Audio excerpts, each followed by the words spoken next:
नमस्कार, मैं डॉक्टर राजेश कुमार, सहायक प्रोफेसर, हिंदी विभाग, राजकीय स्नातकोत्तर महिला महाविद्यालय रोहतक। अपने इस व्याख्यान में हम ध्रुवस्वामिनी नाटक की व्याख्या करेंगे।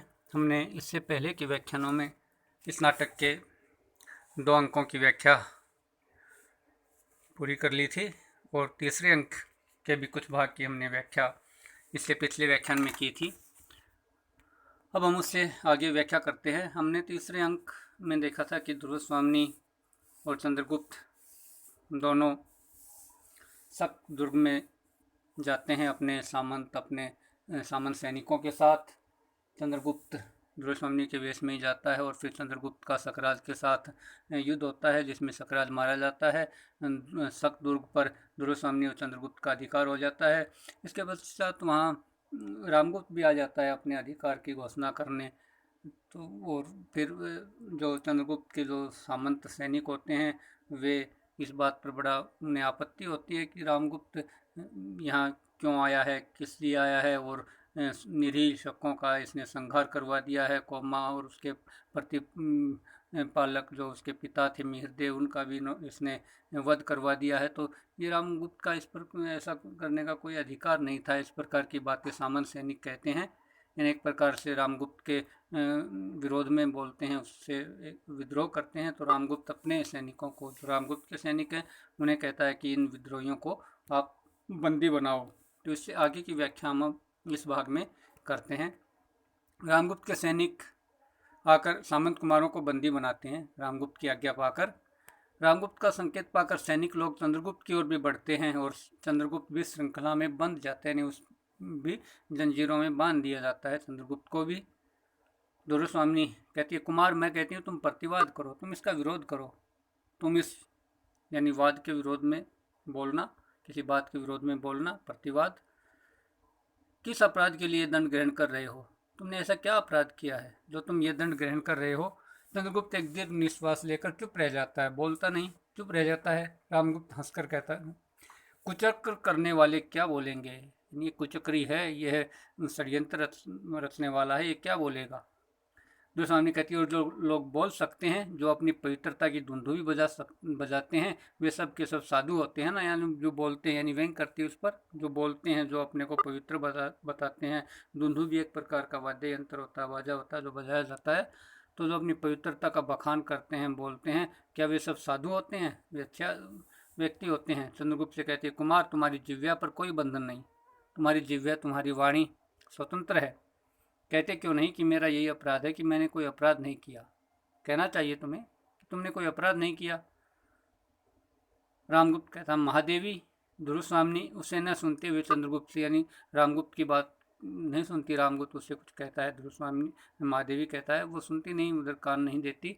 चंद्रगुप्त से ही वो कहते रहती है, झटक दो इन लोह श्रृंखलाओं को, इन लोहे की जंजीरों को झटक दो, यानी इन्हें तोड़ दो।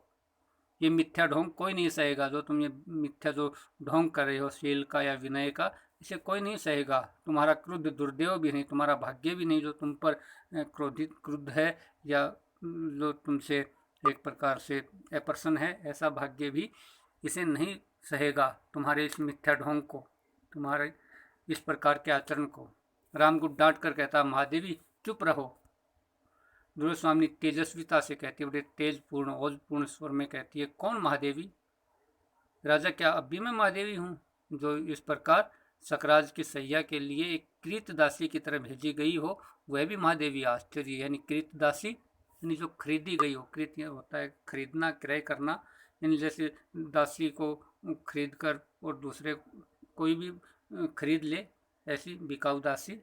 तो उस दासी की तरह मैं सकराज की सैया के लिए भेज दी गई थी, अब भी मैं महादेवी रह गई।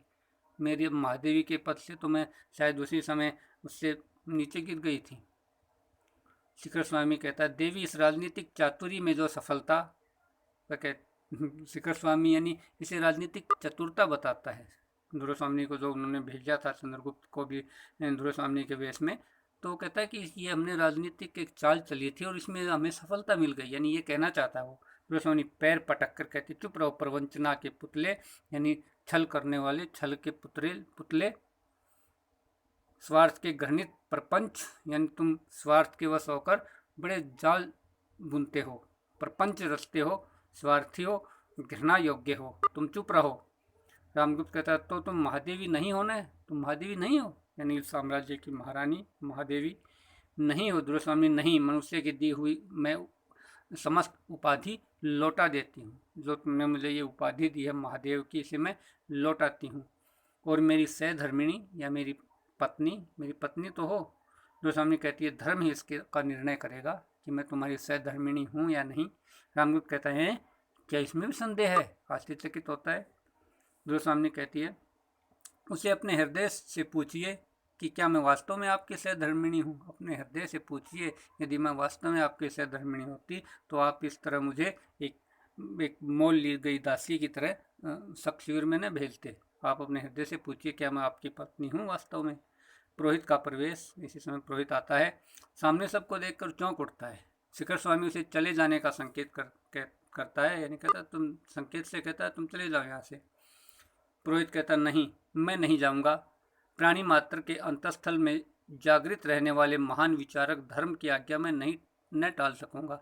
यानी सब के अंतस्थल में कहता है, ये एक हमारी मान्यता भी है हिंदू धर्म में खासकर कि प्रत्येक प्राणी के, प्रत्येक विशेषकर मनुष्य के, प्राणी के भी हम कह सकते हैं कि अंतस्थल में धर्म रहता है, धर्म का अस्तित्व होता है ना। धर्म महान विचारक है, यानी वही फिर उस व्यक्ति के विचारों में एक धार्मिकता, एक पवित्रता का वो पुट देता है। तो धर्म होता है, धर्म की ज्योति प्रत्येक प्राणी के मन में होती है, ऐसा कहता है पुरोहित। तो कहता है उस धर्म की बात मैं नहीं टाल सकता। अभी जो प्रश्न अपनी गंभीरता में भीषण होकर आप लोगों को विचलित कर रहा है, मैं ही उसका उत्तर देने का अधिकारी हूँ।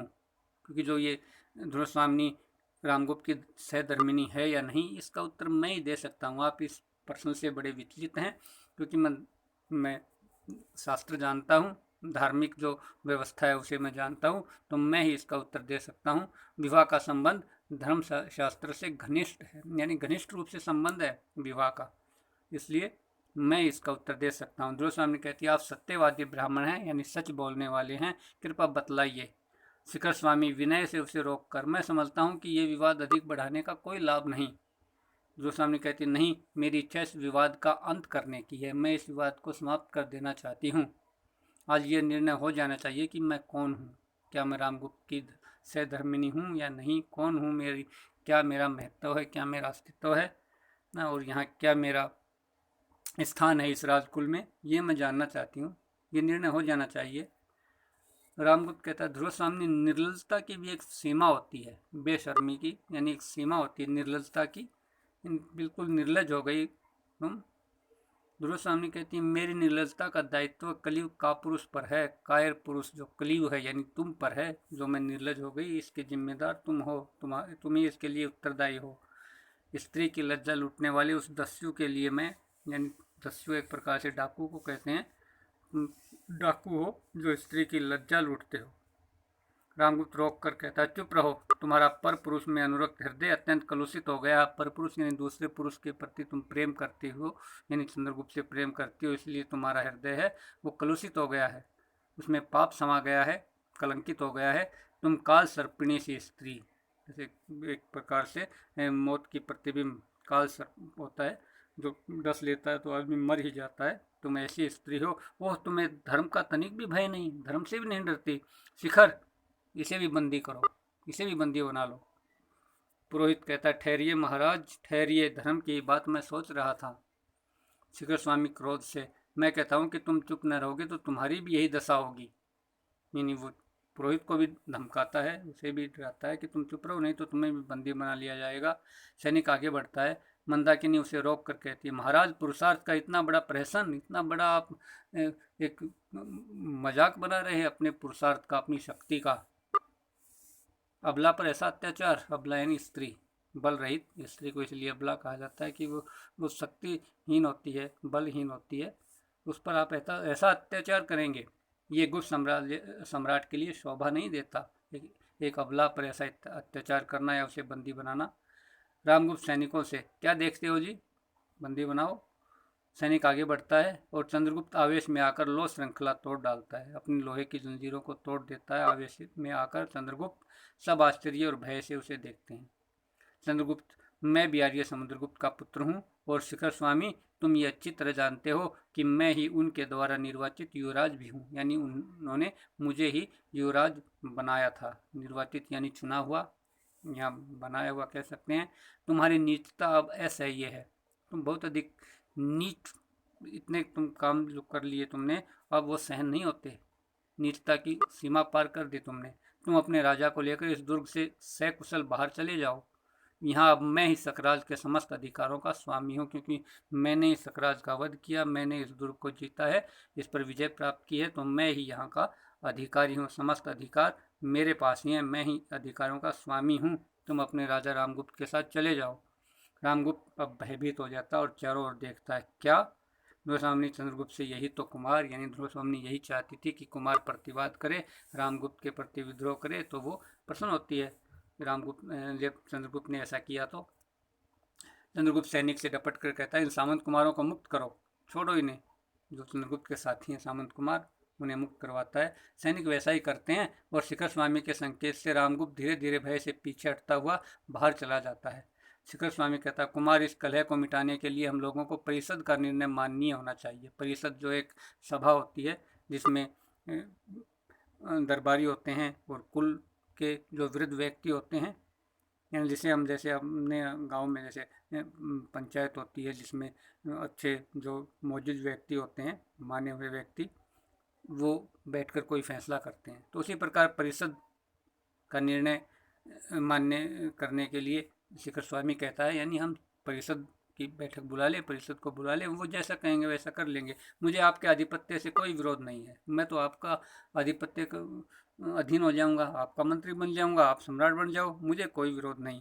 किंतु सब काम विधान के अनुकूल होना चाहिए, विधि के अनुकूल, एक ढंग से, एक तरीके के अनुसार होना चाहिए। मैं कुल वृद्धों को और सामंतों को जो यहाँ उपस्थित हैं लिवा लाने जाता हूँ, मैं उन्हें बुला लाता हूँ। जो भी परिवार के बड़े बूढ़े हैं, जो सामंत है, उन्हें मैं बुला लाता हूँ। सैनिक लोग और भी मंच ले आते हैं बैठने के लिए, बैठ के ले आते हैं। और सामंत कुमार अपने खड़ग, खंगों नहीं खड़गों हैं यहाँ, खड़ग यानी तलवार, खड़गों को खींचकर चंद्रगुप्त के पीछे खड़े हो जाते हैं। ध्रुवस्वामी और चंद्रगुप्त परस्पर एक दूसरे को देखते हुए खड़े रहते हैं। परिषद के साथ रामगुप्त का प्रवेश, सब लोग मंच पर बैठते हैं। परिषद के लोग भी आ जाते हैं, गण्यमान्य व्यक्ति, और रामगुप्त भी आता है। पुरोहित कहता है, कुमार आसन ग्रहण कीजिए। चंद्रगुप्त कहता है, मैं तो अभियुक्त हूँ, यानी मुझ पर तो आरोप लगाए गए हैं, मैं कैसे आसन ग्रहण करूँ। शिखर स्वामी कहता है, बीती हुई बातों को भूल जाने में ही भलाई है, भाई भाई की तरह गले से लगकर गुप्त कुल का गौरव बढ़ाइए। चंद्रगुप्त कहता है, अमात्य यानी महामंत्री, तुम गौरव किसको कहते हो?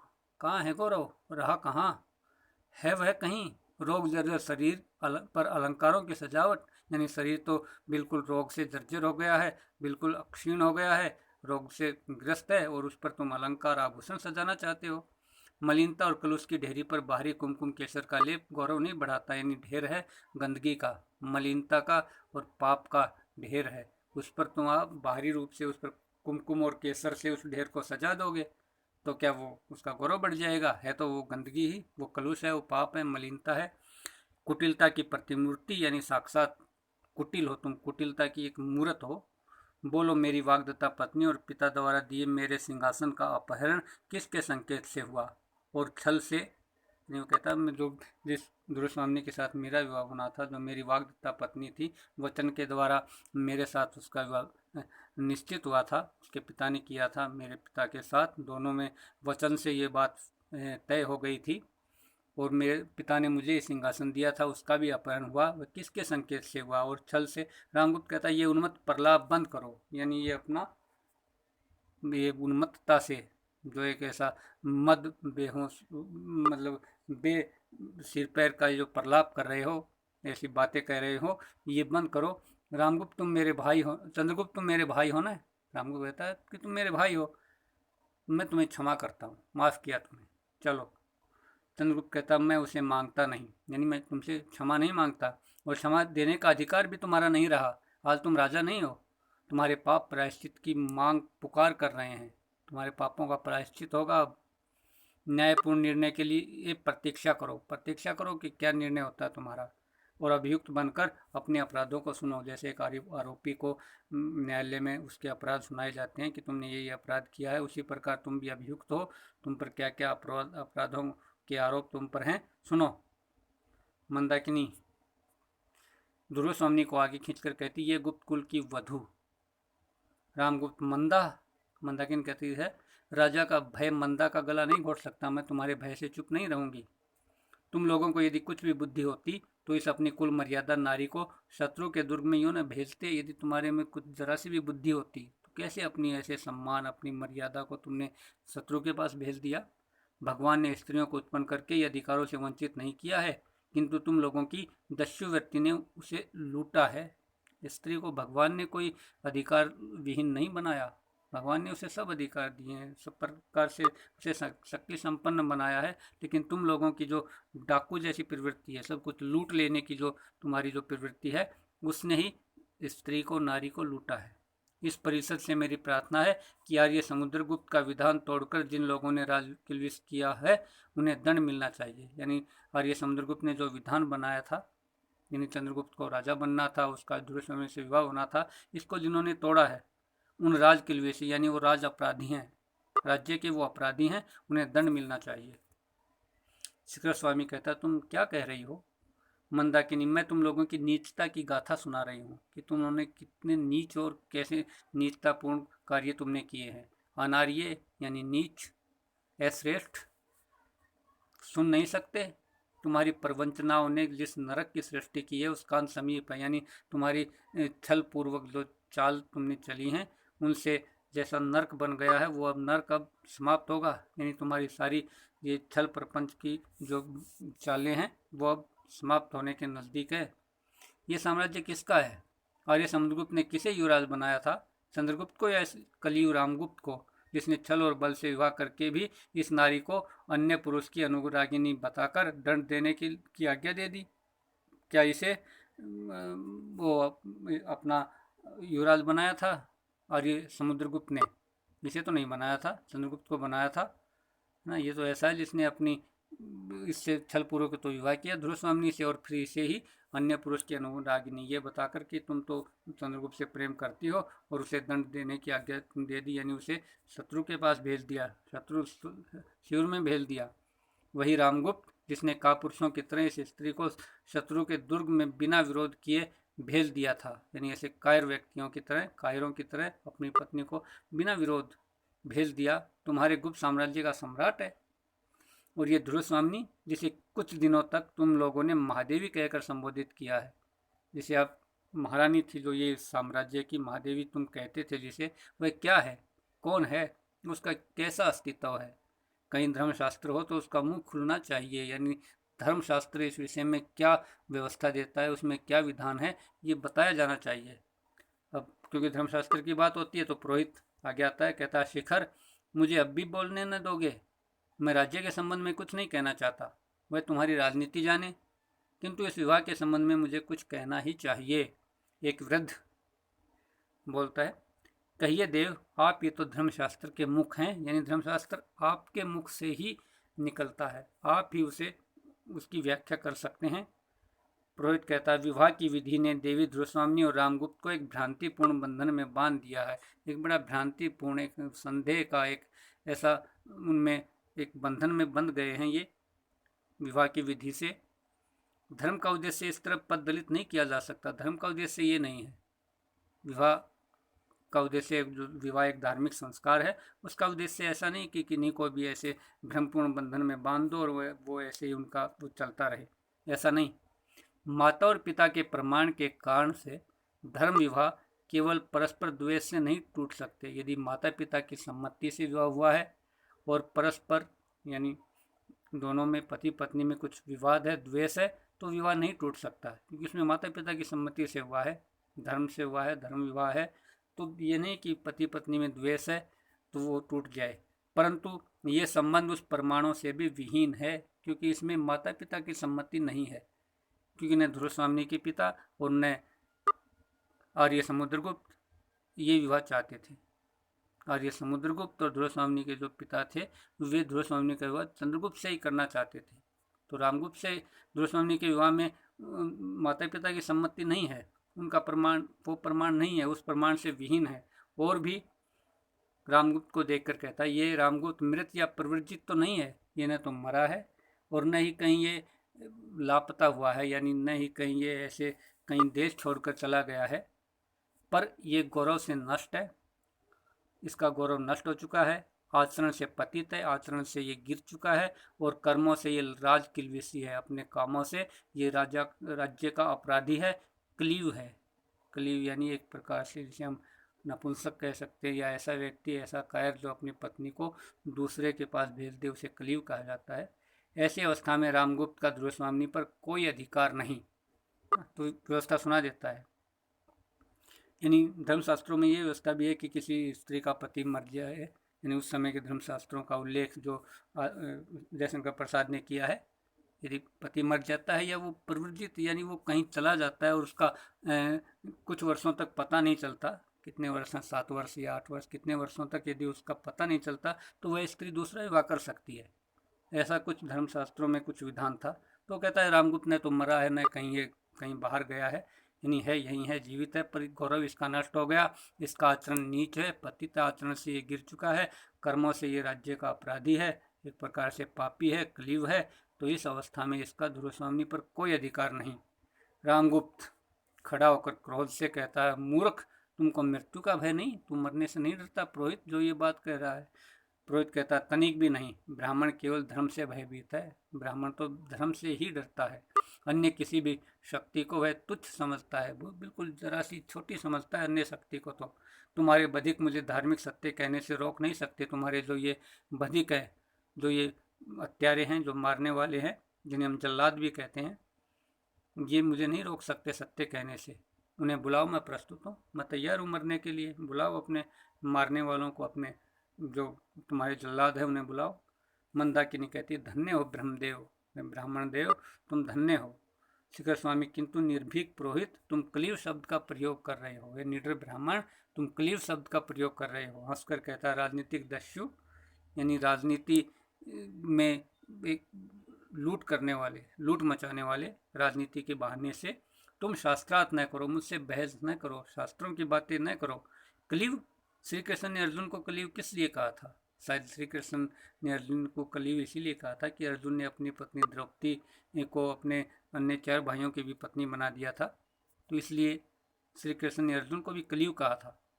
जिसे अपनी स्त्री को दूसरे की अंकगामिनी बनने के लिए भेजने में कुछ संकोच नहीं, वह कलियुग नहीं तो और क्या है? जो अपनी पत्नी को, अपनी स्त्री को भेज देता है दूसरे के पास, दूसरे के साथ शारीरिक संबंध बनाने के लिए, अंकगामिनी बनाने के लिए, तो वह कलियुग ही है।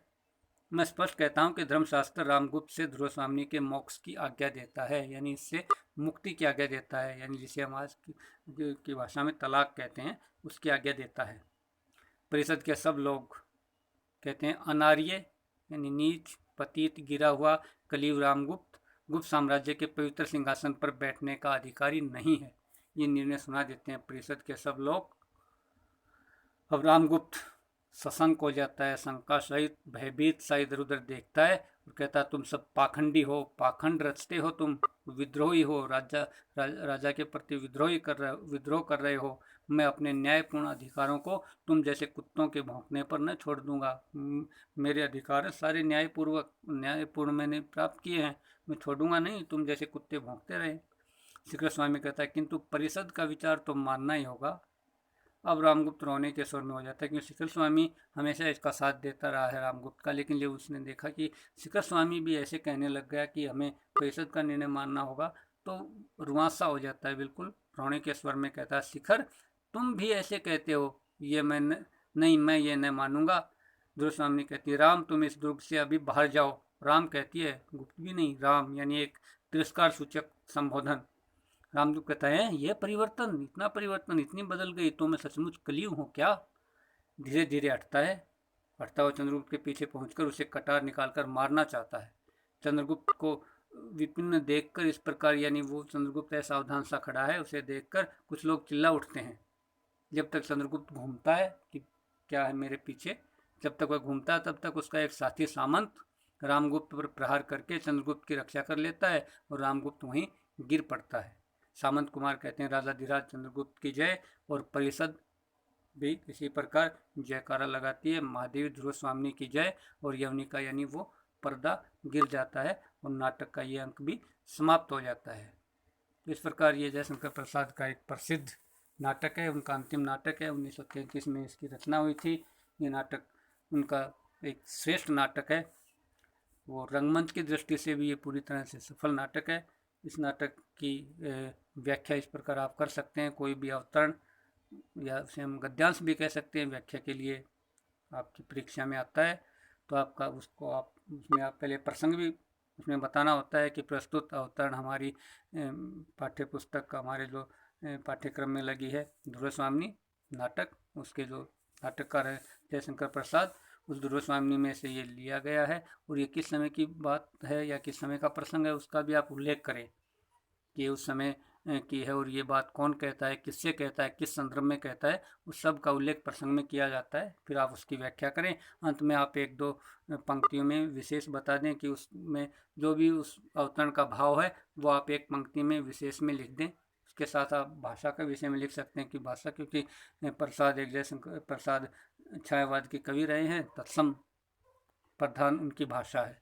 कोमलकांत पदावली है, तत्सम प्रधान भावतापूर्ण भाषा है, उसका आप उल्लेख कर सकते हैं भाषा में, या उस विशेष अवतरण में आपको कोई अलग कोई बात दिखती है क्या, अभिव्यक्ति शैली दिखती है, तो उसके विषय में भी आप एक दो लाइन विशेष में बता सकते हैं। तो धन्यवाद। अपना